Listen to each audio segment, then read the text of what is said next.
예, 오랜만입니다. 돌팔입니다. 자, 분을 2022 분을 VNL 발레반 네이션스 리그 1주차가 마감이 됐고요. 휴식기에 들어갔습니다. 여러분들 아시다시피 결과가 참담하죠. 참담합니다. 어떻게 참담하냐? 4번씩 리그전을 치렀는데요. 우리 맨 밑에 있죠. 지금 저 잘 안 보이시는 분들 맨 밑을 봐주세요. 한 세트도 못 땄어요. 한 세트. 그 PTS 포인트 써 있잖아요. 포인트가 0포인트예요. 그래서 현재 16위가 되겠습니다. 0포인트가 도미니카도 많이 졌네. 그래서 재팬이 11포인트를 땄습니다. 굉장히 아주 선전을 하고 있죠. 그 랭킹에 반영이 되거든요. 세계 랭킹. 세계 랭킹을 보시면은 이게 원래 시작할 때예요. 시작할 때 14위였습니다.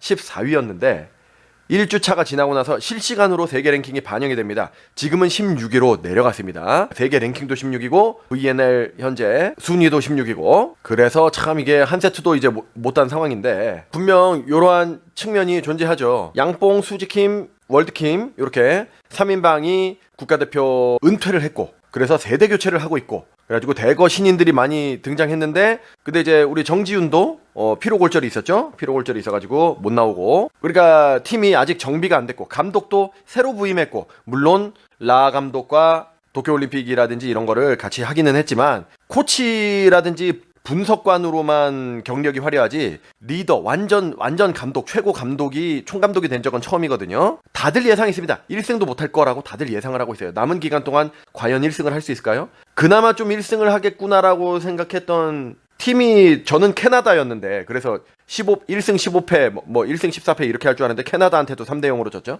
그래서 그렇기 때문에 뭐 예상이 됐다는 게 이제 두 가지 의미가 있죠. 예상이 돼서 그냥 뭐 어차피 안 될 거 뭐 화난다 뭐 이런 말도 있었고 예상대로 역시 못하는구나. 두 번째는 이제 시작하는 입장이니까 조금 이해를 해줘야 된다. 좀 차근차근 기다려보자 이런 식으로. 왜냐면은 옛날 2002 월드컵을 보면은 히딩크도 평가전 때 막 5대0으로 지고 이랬다가 실제로 월드컵에서 엄청난 선전을 하시지 않았습니까? 그리고 라 감독 대표 감독 시절에도 VNL이라든지 그동안 국제 성적이 쭉 안 좋았어요. 그러다가 정작 올림픽에 가서 모든 진면목을 발휘해가지고 투혼을 발휘해가지고 4강에 올랐지 않느냐. 그러니까 우리 이런 측면에서 말씀하시는 분을 저는 보진 못했는데 그런 분도 소수지만 있긴 있을 거라고 합니다만 근데 그게 그런 게 아니에요. 예, 그때랑 다릅니다. 일단은 그때랑 입장이 다릅니다. 자, 작년 VNL에도 우리가 13등인가 14등인가 했어요. 3승인가 했죠. 3승 12패인가 뭐 그런 식으로 했는데 그때는 어떤 입장이었냐면은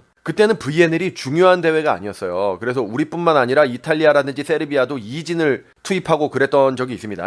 올림픽이 중요한 거예요. 그래가지고 그때는 어떤 기분으로 임했느냐? 라 감독과 그때 우리 대표팀 선수들은 물론 시합이라는 거 기왕이면 이기면 좋지만 작년 VNL은 이기는 게 목적이 아니었어요. 오히려 지는 게 목적이었습니다. 그게 무슨 소리냐? 올림픽이 좀 있으면 하잖아. 좀 있으면. 그 VNL 끝나고 한두 달 뒤면 올림픽을 해버렸거든. 도쿄올림픽이 원래는 2020년에 해야 되는데 코로나 때문에 1년 미뤄졌잖아요. 그 딴 것도 다 미뤄졌는데 한꺼번에 막 했다 이거예요. 그래서 시간적 여유가 없는데 그래서 VNL을 통해서 실전 경험을 쌓는 거 그리고 작전이라든지 엔트리를 짜는 준비 과정이었던 겁니다. 그러니까 이 선수도 넣어보고 저 선수도 넣어보고 그래서 상대방이 어떤 나라면은 이 선수가 좋고 뭐 어떤 포메이션에선 이 선수가 좋고 그리고 상대방이 어떻게 나올 때는 어떤 작전을 쓰고 이런 걸 해봤단 말입니다. 그래가지고 원래는 당장의 승리가 중요하면 VNL에서 이 작전이 먹히네 그리고 이 선수가 먹히네 그럼 그 선수로 계속 가야죠. 그게 아니죠. 먹히는 게 확인이 됐으니 딴 작전을 써보자 이런 식으로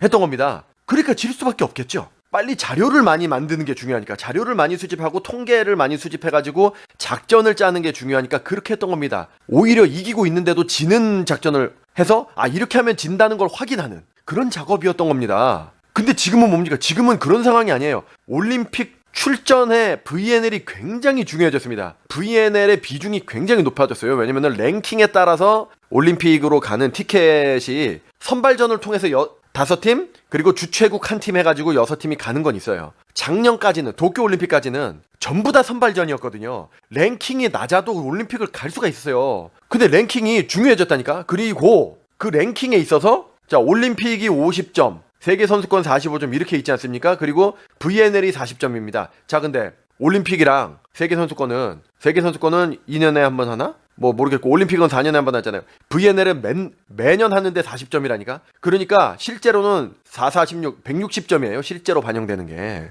이건 뭐 세대 교체라서 뭐 테스트해보고 이런 게 아니라 당장의 승리가 중요해요. VNL 같은 경우는 오히려 세계 선수권이나 이런 게 조금 작전을 하고 이러는 거지 VNL이 더 중요하다니까. 다른 대회도 되게 많죠. 그래서 이제 입장이 다르다. 작년 VNL과 올해 VNL은 그 중요도 비중에 있어서 입장이 굉장히 달랐습니다. 그래서 이거는 파리올림픽으로 가는 게 굉장히 어려졌습니다. 지금 16 랭킹으로는 이제 이 상태면은 못 가요. 랭킹을 못 올리면 무조건 선발전에서 5등 안에 들어야 뭐 갈 수 있는 그런 상황이 됐는데, 그리고 우리 말고도 세대 교체한 팀이 많아요. 독일도 루이사 림만이 빠지면서 또 이제 뭐 젊은 피를 수혈을 많이 했는데 성공적으로 한 것으로 조금 나와 있고, 무엇보다도 태국이잖아요. 태국 엄청납니다. 그러니까 태국이 도쿄올림픽 진출을 대륙 선발전에서 우리에게 패배함으로써 올림픽을 못 나갔거든요. 올림픽 진출이 좌절됐단 말입니다. 그래가지고 너무 그 연령대가 되게 높았거든. 황금 세대가 막 20년 막 이렇게 해먹고 있으니까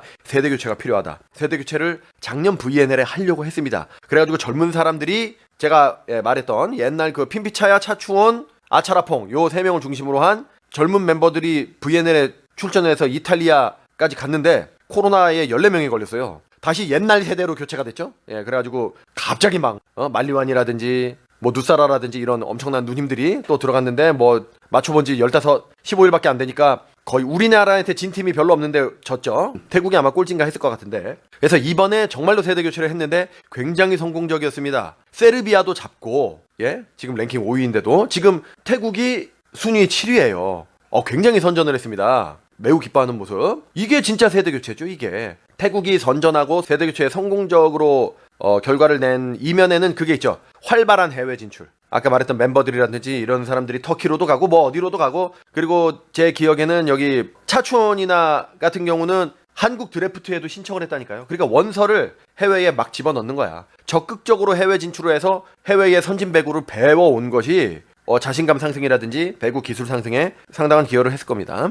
자, 그리고 무엇보다도 일본의 약진이 엄청나게 두드러지죠. 일본이 작년에 주최국이었음에도 불구하고 도쿄올림픽에서 8강에도 진출을 하지 못했죠. 그 결정적인 패배가 우리나라한테 진 것입니다. 우리나라의 이제 월드팀이 이끄는 한국팀에게 3대2로 패배를 했기 때문에 사실 완전 중요한 동아시아 더비였는데 거기서 지는 바람에 못 올라갔죠. 우리는 8강까지 올라가고. 근데 그 중심에는 코가 사리나가 있습니다. 주장이죠. 여러분들 많이 아실 거예요. 그래서 저는 코가 사리나 당연히 뭐 좋아하고 훌륭한 선수고 널리 알려진 선수잖아요. 그래가지고 이번에도 주장을 했다고 하길래 우리 VNL 첫 번째 시합이 상대전이 일본이었지 않습니까? 그래서 봤죠. 밤에 봤는데 코가 사리나가 없어. 왜 없지? 코트에 없는 거야. 그래서 뭐 또 컨디션이 안 좋고 그래가지고 저건가? 후보인가? 그리고 코가 사리나가 리그에서는 물론 잘했지만 막 리그에서는 막 공격 1위 막 이렇게 하지 못했습니다. 자국 내 리그에서는 약간 좀 어중간했어요. 그래가지고 주장이지만은 좀 성적이 공격력이 어중간하니까 벤치에 있나 이렇게 찾았는데 그게 아니었어요. 있더라고요. 선발에 있어. 그래서 보니까 보십시오. 이렇게 생겼습니다. 자, 작년과 그동안의 코가 사리나랑 비교해 보십시오. 아직 1년도 안 지났죠? 도쿄올림픽 지난 지. 같은 사람으로 보이십니까? 자, 작년에는 굉장히 산뜻하고 러블리하고 블링블링하고 요정 같았죠? 그렇습니다. 자, 지금 보십시오. 전사입니다. 전사. 같은 사람으로 보이지가 않아요. 물론 이제 멀리서 이렇게 카메라를 비추니까 헤어스타일이 달라서 못 알아본 것도 있기는 있습니다. 있기는 있는데 완전 다 달라졌어요. 일단은 얼굴이, 뭐 얼굴을 우리나라 사람들은 이제 성형을 해서 얼굴이 달라지는데 우리나라 선수들은 지금 이거는 그런 차원이 아니죠. 완전히 인간 병기가 됐습니다. 배구만을 위한 배구 살인 기계가 된 거예요. 그러니까 작년에 올림픽에서 석패를 한 이후로 한국을 잡고 세계의 패권을 주도하던 그때의 일본으로 다시 돌아가겠다 해가지고 코가 사리나를 중심으로 모든 선수들이 오로지 배구만을 바라보는 일념으로 모든 걸 바치고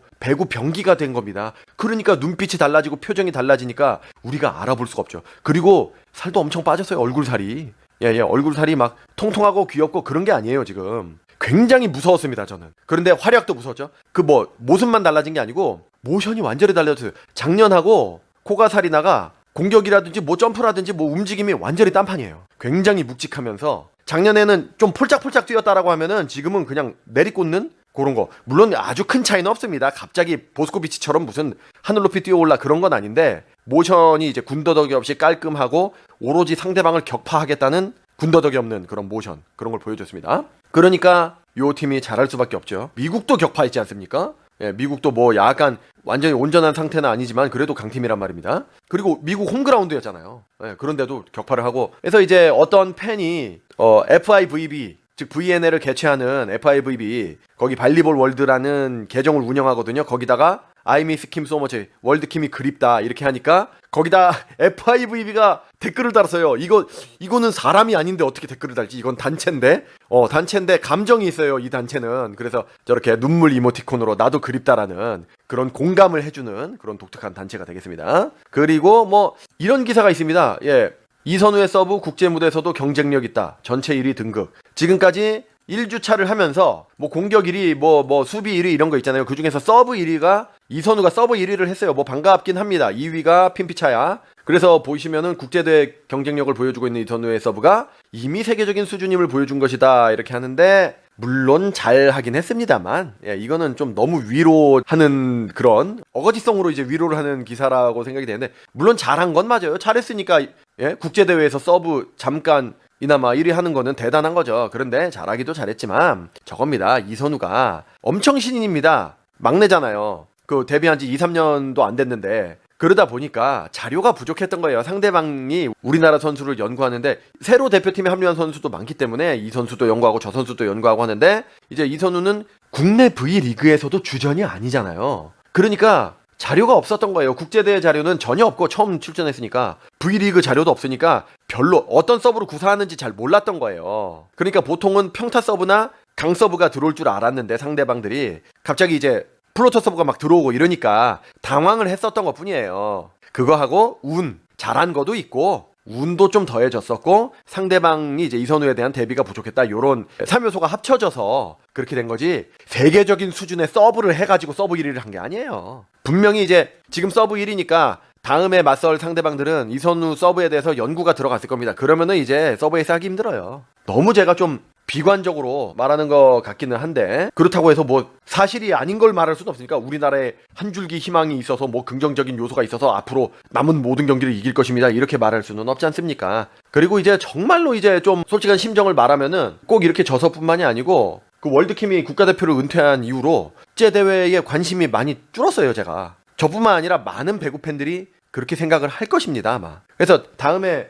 월드킴이 어느 리그로 갈 것인가 그것만 제가 관심이 있지 요즘 뭐 이탈리아도 얘기가 나오고 있고 V리그도 얘기가 나오고 있는데요. 아무래도 V리그로 가지 않을까요? 모르겠습니다. 그거는 뭐 알 수는 없는데 그래서 조금 그래도 좀 잘하면은 좋겠습니다. 예. 그래가지고 저는 좀 개인적으로 말도 안 되는 생각이긴 하지만 월드킴이는 계속 하잖아요. 당분간 월드킴은 아직도 뭐 옛날 막 런던 올림픽 때처럼 뭐 날라다니고 뭐 전성기는 아니지만 키가 줄지 않았고 노련미가 있고 배구 게임 메이커로서 조율하는 그런 카리스마가 있기 때문에 우리 도쿄올림픽도 다금도 갔고 그런 면은 아직 세계 최고 아닙니까? 그래서 프랑스 올림픽 때 있잖아요. 프랑스 올림픽 때 선수로 말고 코치로 좀 갔으면 좋겠어요. 그러니까 개인적인 선수 생활은 계속하고 올림픽만 코치로 가는 거예요. 그 말이 안 되나? 그게 안 되나? 한국 배구협회 규정상 되는지 안 되는지 모르겠어요. 그게 그러면은 좀 좋지 않을까. 저만의 좀 말도 안 되는 공상이었습니다. 짧게 말하려고 그랬는데 오랜만에 또 제가 영상을 찍다 보니까 너무 길게 말을 했네요. 이것으로 마치겠습니다. 배구 매거진 돌파했습니다.